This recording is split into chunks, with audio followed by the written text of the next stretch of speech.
so that means that a person or a doctor couldn't see the differences between a sick person and a not a sick person, but an AI can. And that means that in Region Holland, they did something really cool. Instead of just collecting, they went out to everyone that lived in the region and said, do you want to be part of sharing your data or not? And it was only 8 people that said no. So Sweden. In Sweden. And that is one really good example. We trust the tech, right? We trust the tech, and it makes, and they don't have, so now they can do a lot of preventive health, which will give back to the entire region and to Sweden in general. So at Stanford, for example, is privately owned, which means that the hospital, the Stanford School of Medicine, if they should do anything, they could do it, but it's a very small study. But speaking about health, and health is, of course, a very regulated area. And if we speak about the Valley versus Valhalla, one big difference is regulation then, of course. I'm not sure if you want to go into this topic, but the Trump actually recently in the summer made a big AI action plan where one of the biggest point was really that you want to minimize regulation and really maximize the innovation possibilities for AI. And then some people claim that Europe then is taking the opposite route here and adding more and more regulations for companies, and it's also like a rather fragmented situation where each country in Europe have different ways to implement these regulations, which cause potentially some problems. Or what do you think? I mean, yes, I think GDPR, for example, was really like it banned so much innovation to happen. People were so scared, so they just decided to not do anything. And I mean, we are using all the data that is created from social media and is US. So we don't own anything ourselves. The only thing we have is health data and from industry data. So I think that's a big lost opportunity for so many years. And that's also why I'm quite surprised that we are actually having Silicon Valley at the moment at all, because I wouldn't see that coming. So I think it's a big mistake that we are going that way. I'm on the other side, personally, I think it's good because I don't want, as I said, the integrity is really important.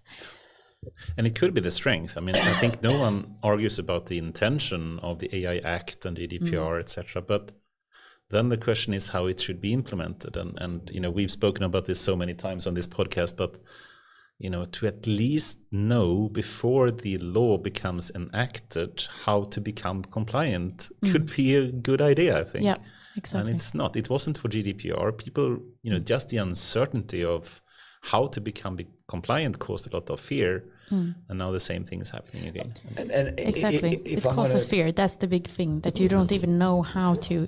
You're so scared, so you don't do anything at all. So this legal uncertainty we're talking about, and we talked especially about this a lot in the last episode with Louise from Assa Abloy, who is really strong in this area, ex-Ericsson. And I mean, so we talk about the act coming, and in reality what we really are all waiting for is the harmonized standards around this. What I can even live with to some degree, that there is a due course here, as we talked about, Louise. You cannot get to due standards until you've done certain. You need to lock it as something to work against. Fine. What annoys me over and over is that we have defined the definition of done too short. We have not fucking looked the life cycle of the law, and so when you look at the investment, it's the same. It's the same thing as we are invention focused, not adoption focused. So it's the same problem when I have a cool tech idea and I want to bring that into Scania, and it ends up on the prototype graveyard. Yeah, it's the same fucking problem. I mean, it's a good point. I mean, we have forgotten the change management required. We just build a prototype, right, more or less, but we haven't really built the product and how to adopt it. So once again, think big. Exactly. Yeah, I think. I mean, that is sad, and it is right. Yeah. I agree. Yeah, but still, perhaps we should move to the last topic. But okay, do you? In some way, you can argue that if you compare the Valley to Valhalla, it could potentially be a benefit as well. If we just got away from this uncertainty that we have. So, I mean, if we know that Swedish or European companies do have to comply with good regulation, which I think is no one that don't want to have any regulation, of course. We want to have good regulation. But that could potentially cause that companies in Europe and Sweden become more popular because you can trust them in some sense. Exactly. I agree. That is one good thing.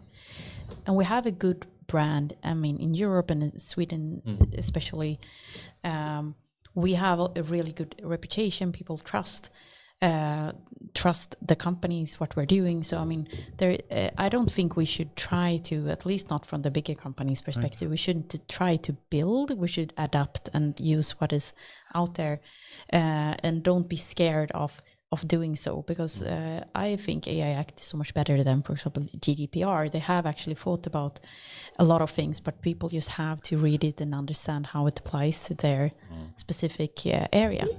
Because if you think about, if you flip it, if we crack harmonized standards, if we crack that we pour a lot of investment into having, I mean, like TEFs and everything like the sandboxes, so it's in Swedish, det ska vara lätt att göra rätt. It should be easy to do it the right way.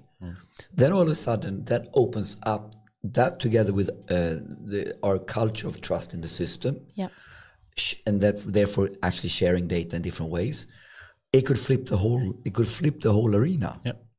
But it becomes more and more obvious what you need to pour a lot of money in to crack it to engineering standards, not just legal standards. No, definitely. Yes. I mean, I think no one disagrees with the goal from EU Commission, etc.